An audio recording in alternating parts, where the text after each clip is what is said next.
Filipenses 2, versículos 5 a 8. Vamos ler juntos esses 3 versículos? Filipenses 2, 5 a 8 diz assim: Tende em vós o mesmo sentimento que houve também em Cristo Jesus, pois ele, subsistindo em forma de Deus, não julgou como usurpação o ser igual a Deus.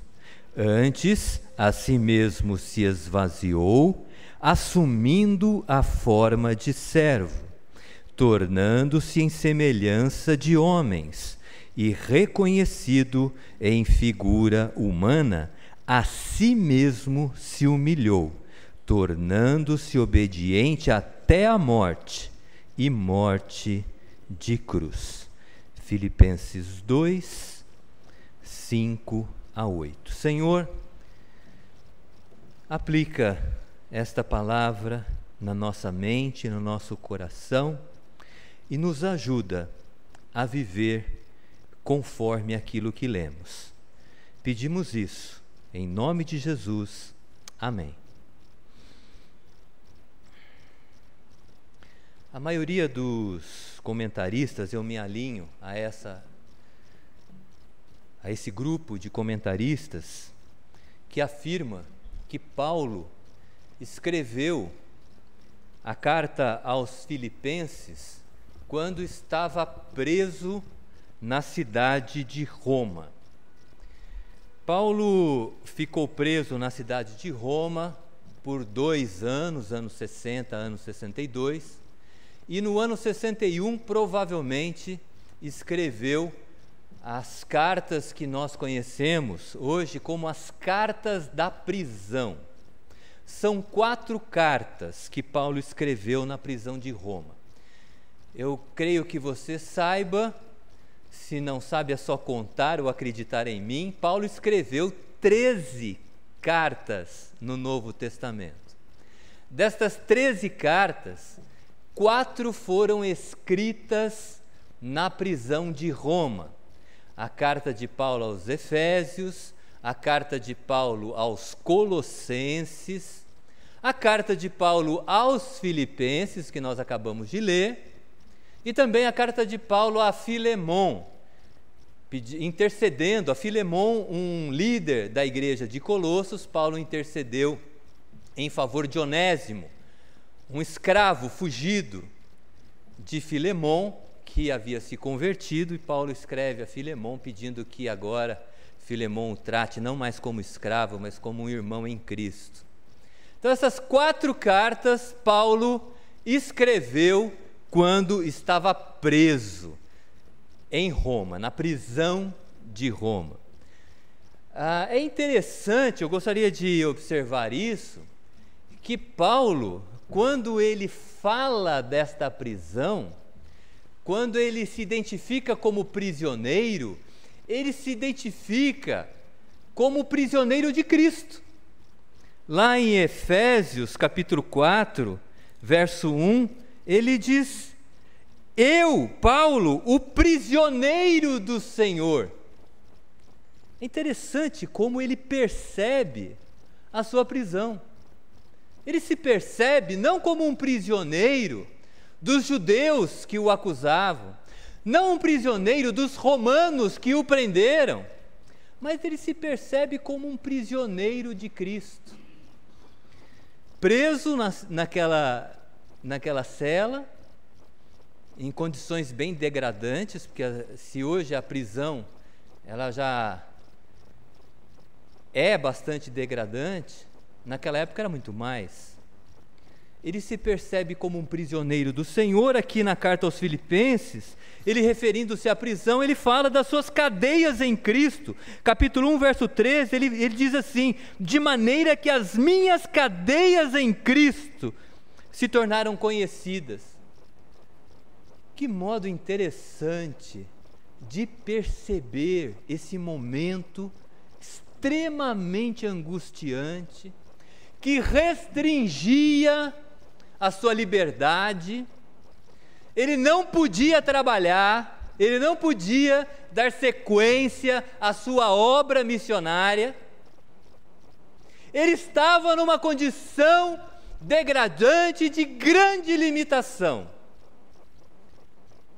No entanto, ele se via naquela condição pela vontade de Deus.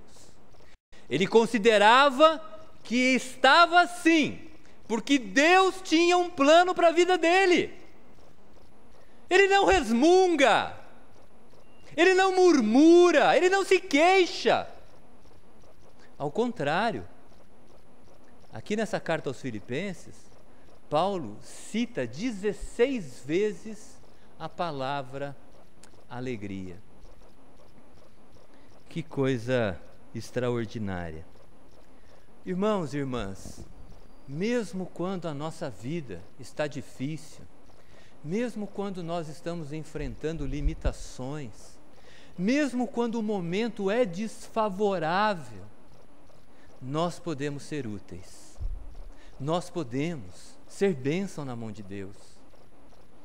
Um dia eu estava visitando uma senhora e ela estava dizendo, e eu sentia isso, eu estava vendo como ela estava. Pastor, eu estou com muitas dores.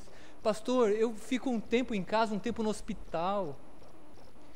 Eu falei, é verdade, minha irmã, mas a nossa vida em Jesus Cristo, ela não é vã.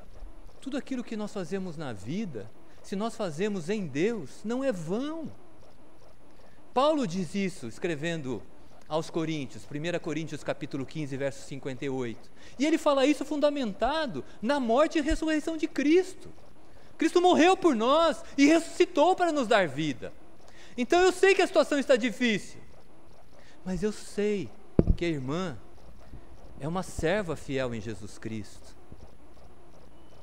Eu sei que a irmã pode ligar para o seu filho, para a sua filha, e orar pela vida dele. Eu sei que você pode ouvir o seu filho e a sua filha, você pode ouvir os seus netos, e dizer que está orando por eles, para que Deus fale ao coração deles, para que Deus os guarde. Paulo estava numa situação de bastante dificuldade, mas ele não deixou de ser útil. Ele escreveu cartas às igrejas com orientações preciosas, orientações que são alvo da nossa meditação, quase 2000 anos depois. Eu tenho certeza que Paulo alcançou mais vidas preso, impossibilitado de fazer a obra missionária, escrevendo essas cartas, do que se estivesse solto. Quantas gerações não foram alcançadas por esses escritos? Então eu gostaria de fazer inicialmente essa observação. As coisas que acontecem na nossa vida não são por acaso. Tudo que acontece na nossa vida é no Senhor. E nós podemos ser úteis nas mãos de Deus, qualquer que seja a circunstância. Paulo, ele escreveu essas 4 cartas na prisão, mas ele amava a igreja de Filipos. Amava de uma maneira diferenciada. Era especial o relacionamento de Paulo com os filipenses, porque os filipenses, eles contribuíam no sustento da obra missionária. Se você for verificar no capítulo 4, Paulo, verso 15, Paulo diz assim, olha, quando eu parti da Macedônia, nenhuma igreja se associou comigo no tocante a dar e receber, senão unicamente a vós outros. Vocês me ajudam, vocês não somente oram por mim, vocês não somente se correspondem comigo, vocês efetivam o amor de vocês, sustentando a obra missionária.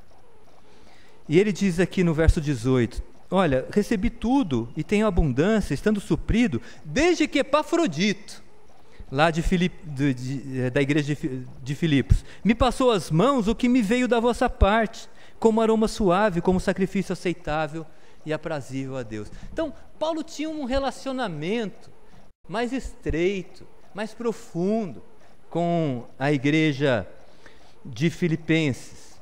Mas ele escreve essa carta à igreja de Filipos para corrigir problemas existentes dentro da igreja.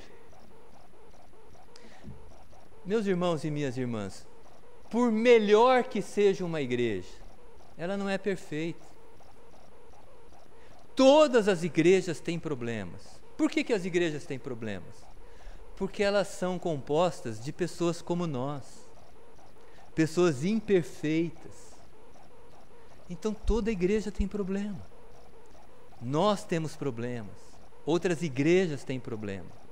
O que se espera de nós como membros da nossa igreja é que nós amemos a nossa igreja, é que nós nos coloquemos à disposição de Deus para servir nesta igreja. Encaremos participar desta igreja como um privilégio, não como uma obrigação. Deus não precisa da nossa obrigação.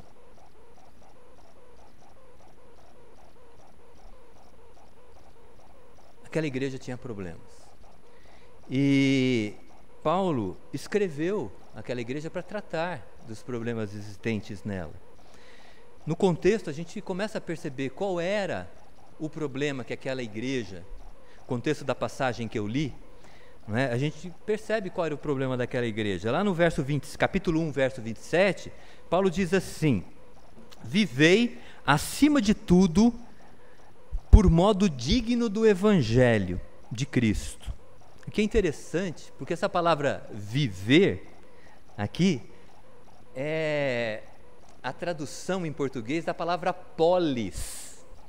Polis, nós conhecemos, é uma palavra que significa cidade, de onde vem o conceito de cidadania. O que Paulo está dizendo lá para a igreja, quando diz assim, vivei de modo digno o evangelho de Cristo, ele está dizendo assim, exerçam a cidadania de vocês de forma digna do evangelho de Cristo. Mas a cidadania está relacionada a um local. Cidadania de onde? Nós somos cidadãos de onde? Nós somos cidadãos e cidadãs do reino de Deus. E como tal, nós precisamos exercer a nossa cidadania como cidadãos e cidadãs do reino de Deus, da forma digna do evangelho de Cristo. Por isso ele fala aqui, vivei de forma digna do evangelho de Jesus Cristo. E ele diz aqui na sequência que viver de modo digno do evangelho de Cristo, eu vou continuar lendo o versículo 27, que eles deveriam estar firmes. Eu vou ler todo o versículo novamente. Vivei acima de tudo por modo digno do evangelho de Cristo, para que ou indo ver-vos, ou estando ausente, esteja com vocês ou não, ouça no tocante a vós outros, que estáis firmes em um só espírito, como uma só alma, lutando pela fé evangélica. Então o que Paulo está dizendo aqui? Olha, vocês precisam viver de modo digno do evangelho, exercer a cidadania celestial de vocês da forma digna. De que maneira? Lutando pela fé evangélica.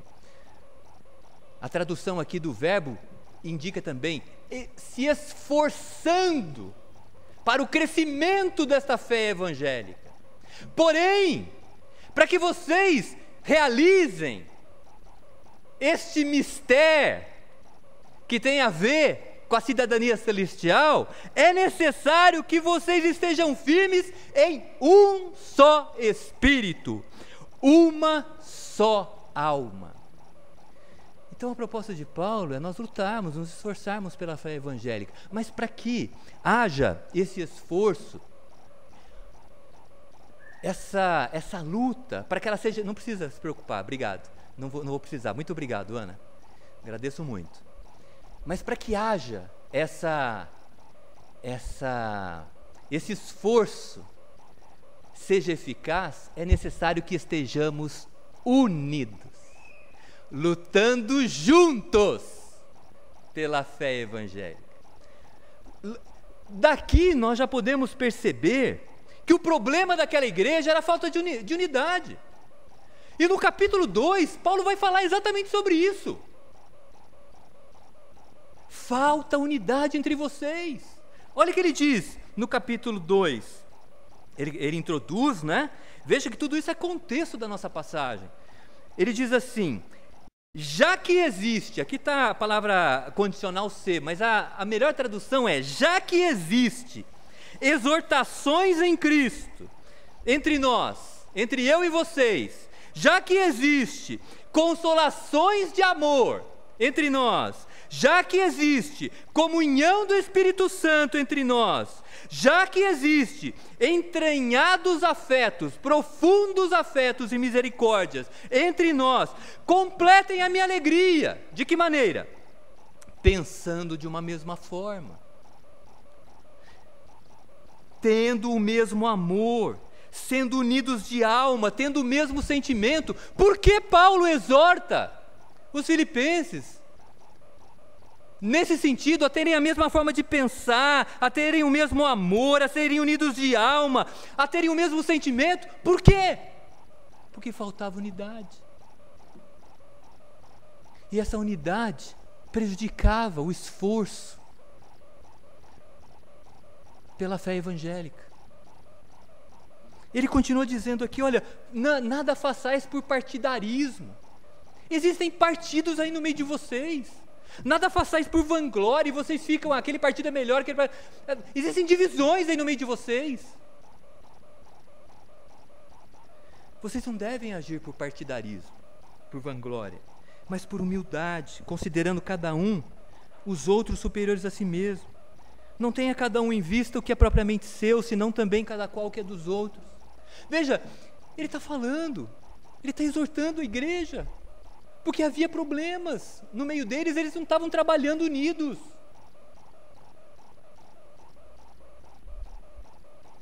E ele dá um exemplo, inclusive no capítulo 4, verso 2, ele diz assim: rogo a Evódia e a Síntique que pensem concordemente no Senhor, irmãs valorosas, irmãs que eram bênção dentro da igreja, eram bênção para o ministério do apóstolo Paulo. No entanto, elas não eram unidas, havia conflito entre elas. Então, havia problemas na igreja, e o maior problema daquela igreja era o problema de unidade. Porque se não estamos unidos, isso prejudica a nossa luta, o nosso esforço para a promoção da fé evangélica. E qual é o exemplo? A pessoa de quem que Paulo usa como exemplo de alguém que eles deveriam seguir para que essa realidade fosse transformada? Paulo usa o exemplo de Jesus Cristo. Aí entra no texto que nós lemos. O texto diz assim: tende em vós o mesmo sentimento que houve em Jesus Cristo. Olha, vocês não estão andando juntos, vocês não estão andando unidos, vocês precisam desenvolver o sentimento que houve em Jesus Cristo. Essa palavra aqui, sentimento, em Filipenses, é uma palavra grega que ela não tem uma tradução, não tem uma palavra que corresponda em português, uma palavra que corresponda ao termo em grego. O termo em grego é phronel. Por isso, as várias versões que nós temos de Bíblia, que as mais comuns aqui que nós temos em português, elas traduzem de forma diferente dessa passagem. Por exemplo, a nossa versão, que é a versão Almeida Revista e Atualizada, e também a versão Almeida Revista e Corrigida, que é usada principalmente pela Igreja Assembleia de Deus, usa a palavra sentimento. Então eles traduzem assim, não é? Como eu li: tende em vós o mesmo sentimento que houve em Cristo Jesus. Mas a nova Almeida Atualizada, a nova tradução da linguagem de hoje, diz assim, olha: tende em vós o mesmo modo de pensar que houve em Cristo. Ela muda. Ao invés de sentimento, modo de pensar. E tem também a versão que é bastante conhecida, eu gosto dela, Nova Versão Internacional, que usa a palavra atitude. Diz assim: tende em vós a mesma atitude que houve em Cristo Jesus. Eu particularmente gosto dessa versão, atitude. Por quê? Porque atitude envolve sentimento, modo de pensar, né? Então, o exemplo que deveria ser seguido para que os filipenses e nós também andemos unidos, lutando juntos pela fé evangélica, é a atitude de Cristo. Mas qual foi a atitude de Cristo? Primeiro, a sua humildade. Veja aí, verso 6: pois ele, subsistindo em forma de Deus, não julgou como usurpação o ser igual a Deus. Sendo Deus, ele abriu mão da sua glória celestial para encarnar, para se tornar homem como nós. Eu gostei de um comentarista que ele disse que Jesus deu uma carteirada ao reverso. Nós conhecemos essa expressão, né? A carteirada, né? Quando alguém dá uma carteirada, é alguém que busca vantagem em razão do seu cargo, em razão da sua profissão, condição financeira ou social. São aqueles que dizem assim: você sabe com quem você está falando? Quando você se dirigir a mim, me chame de doutor. Esses dias eu fui levar o carro para fazer revisão lá na concessionária da Peugeot. E a pessoa que me atendeu me chamava de doutor o tempo todo. Doutor Ismael, doutor. Eu comecei a ficar incomodado, né? Ele me chamava, doutor. Eu falei: fulano, eu não sou doutor. Aí ele falou: olha, senhor, me desculpe, mas há um tempo atrás apareceu aqui um cliente e eu chamava os clientes pelo nome, né? Normalmente, mas ele disse assim para mim: você sabe com quem você está falando? Eu sou um advogado muito experiente e famoso. Eu quero que você me chame de doutor. Então, ele disse assim: a partir daquela experiência, eu passei a chamar todo mundo de doutor. Eu falei: eu compreendo a sua posição e respeito, mas no meu caso, por favor, pare de me chamar de doutor. Então, Jesus, ele fez exatamente ao contrário, porque ele, sendo Deus, ele não considerou o fato de ser Deus algo que ele pudesse se apegar, como ele fez. E isso revela a sua humildade. Ele abriu mão da sua posição de glória. E a humildade de Jesus Cristo, ela se revela porque ele fez isso espontaneamente. Ele não fez isso por constrangimento, né? Por coação. Não, ele fez isso espontaneamente. Ele fez isso de boa vontade. Não tinha interesse por trás. O seu único interesse era obedecer o Pai. Jesus fez isso para ser modelo de como nós devemos agir também. Nós não devemos agir como dominadores. Nós devemos agir como exemplos de vida cristã. Há um outro momento nos evangelhos em que Jesus demonstra também a sua humildade, quando ele tomou a toalha, deitou água na bacia e passou a lavar os pés dos discípulos. Lavar os pés dos discípulos e enxugá-los também. E Jesus, no final, depois que ele terminou tudo, ele perguntou para os discípulos: vocês compreendem o que eu vos fiz? Lavar os pés de um convidado, quando ele chegava na sua casa, lá na cultura daquela época, era você receber aquele convidado com o máximo de respeito, era você acolher, você demonstrar todo o seu interesse na receptividade dessa pessoa, você agir como um anfitrião que deseja de fato receber aquela pessoa. E Jesus Cristo disse para os seus discípulos: vocês compreendem o que eu vos fiz? pois façam assim uns aos outros. Lavem os pés uns dos outros. Jesus foi humilde. Ele é o nosso Salvador, é o nosso Mestre. Por que nós somos tão arrogantes? O texto diz do esvaziamento de Jesus Cristo. Antes a si mesmo se esvaziou, assumindo a forma de servo, tornando-se em semelhança de homens e reconhecido em figura humana. Jesus sendo Deus, ele se esvazia para se tornar homem. Sendo Senhor, ele se esvazia. Meus irmãos, esse é um conceito difícil de explicar. Porque Jesus aqui na passagem é chamado de Kyrios. Kyrios é o Senhor. Kyrios é a tradução grega de Iavé lá no hebraico, lá no Antigo Testamento. Iavé é o nome de Deus mais importante do Antigo Testamento. Quando o povo se referia a Deus como Iavé, ele se referia como Deus soberano, o Deus da aliança, o Deus independente, o Deus criador. E a Septuaginta, que é a tradução do Antigo Testamento para o grego, traduziu Iavé por Kyrios.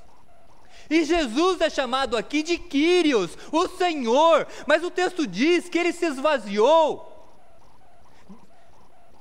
para ser chamado de servo.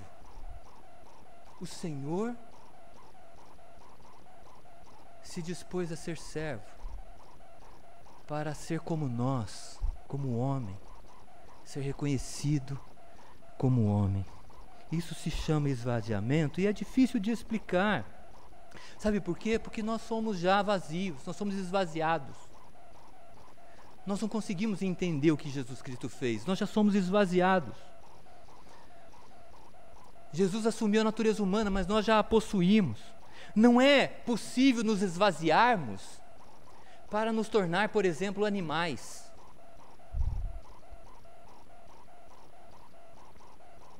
Muito embora haja pessoas que se desumanizam e que agem como animais. Mas isso não é esvaziamento, é desumanização.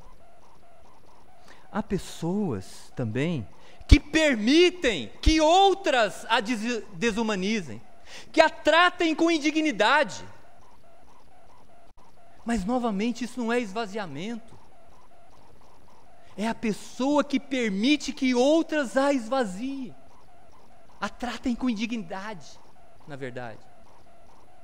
Então é um conceito difícil de explicar, esse conceito do esvaziamento de Jesus. Sendo Deus, se torna homem. O fato é que a Bíblia diz lá em Hebreus 2,17 que era necessário que Jesus se tornasse homem, para se identificar conosco, porque quem pecou foi Adão, um homem. Jesus se identificou conosco, se tornou homem, para fazer a propiciação dos nossos pecados. Propiciação significa se oferecer em nosso lugar para conquistar o perdão para os nossos pecados. Diante de Deus, nós já somos vazios. A única coisa que nos resta é nos encher de Deus. Sermos humildes e buscarmos nos encher de Deus. Esse esvaziamento de Cristo não tem a ver conosco, porque Ele era Deus e se esvaziou para ser identificado à nossa semelhança. Nós não temos como fazer isso. Diante de Deus já somos vazios. O que nós precisamos é nos encher de Deus. E para finalizar, verso 8 diz aqui, que Ele se esvaziou e a si mesmo se humilhou, tornando-se obediente até a morte e morte de cruz. Esse versículo, ele revela, né, a gradação do sofrimento de Jesus. Olha o que ele diz, que Jesus se humilhou, 1, que ele se tornou obediente até a morte, 2, e que essa morte não foi qualquer morte, foi morte de cruz. Houve um filósofo e político chamado Cícero. O Cícero, um filósofo e político romano. O Cícero, ele viveu aproximadamente 100 anos antes de Cristo. Ele disse assim, acerca da cruz, acerca da crucificação. Ele disse assim: a crucificação é o sumo suplício que impõe a morte ao condenado pelo método mais cruel. Vou repetir, olha o que o Cícero disse. A crucificação é o suplício maior que existe, que impõe a morte ao condenado pelo método mais cruel. E o texto diz que Jesus se humilhou, foi obediente até a morte e morte de cruz. Paulo, se referindo àqueles também que são mortos na cruz, ele disse: maldito todo aquele que é pendurado no madeiro. E Jesus Cristo se submeteu a isso por causa de sua obediência. Então, 3 coisas que nós devemos levar em conta para seguir o exemplo de Cristo e continuarmos lutando, unidos pela fé evangélica. Nós precisamos seguir a atitude de Cristo. A atitude envolve o sentimento e o modo de pensar, e o modo de agir. Qual a atitude de Cristo? Humildade. Nós precisamos nos encher de Deus, porque nós já somos vazios. Ele se esvaziou, mas nós somos, diante de Deus, nós somos vazios. Precisamos nos encher de Deus. E também a obediência. Proposta de Deus para lutarmos juntos pela fé evangélica, para nos esforçarmos pela fé evangélica. Portanto, é nos humilhar diante de Deus. Como que nós nos humilhamos diante de Deus? Nós somos humildes na presença de Deus, orando. Você tem orado? Você tem colocado a sua vida, da sua família, as decisões que você toma na presença de Deus? Nós já somos vazios diante de Deus, como eu disse, mas como que nós nos enchemos de Deus? Conhecendo a sua palavra. Você busca conhecer a palavra de Deus? Você separa um tempo na sua agenda para meditar nas Escrituras, para se encher de Deus, para ter a mente de Deus conforme o ensino das Escrituras?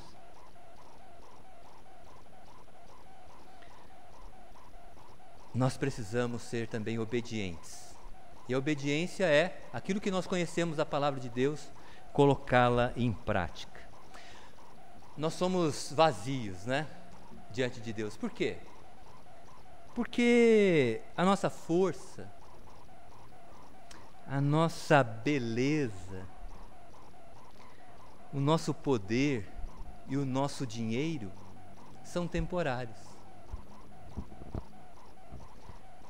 Tudo isso que eu disse, nossa força, a nossa beleza, aqueles que são mais bonitos, aqueles que são mais feinhos, como eu, tudo bem, mas aqueles que são mais bonitos. E aqueles mais feinhos, quando jovens, também são bonitos, comparados ao que vão ser quando ficarem mais antigos. Tudo passa. A nossa vida tem um deadline, né, Mimi? Nossa vida tem um deadline, tem um prazo. Tem um prazo. A nossa força passa. Aquele jovem marombado, né, o pessoal usa essa expressão, musculoso, ele vai ficar uma pessoa idosa, antiga, e vai perder a sua força. Isso vai acontecer um dia. A beleza vai passar. Aqueles que são poderosos, são ricos, depois da morte não vão poder fazer nada com aquilo que possuíam enquanto viviam. Por isso, nós precisamos seguir a atitude de Cristo. Enquanto estivermos aqui nesta vida, sigamos a atitude de Cristo com humildade, nos enchendo de Deus e obedecendo a Ele. Isso não é natural em nós. Isso não é natural. Que Deus nos ajude a viver conforme o ensino de Paulo, porque o propósito de Deus é nós lutarmos unidos. Não haja divisão entre nós, mas lutarmos unidos pela fé evangélica, nos esforçarmos juntos para o crescimento da fé evangélica e do reino de Deus.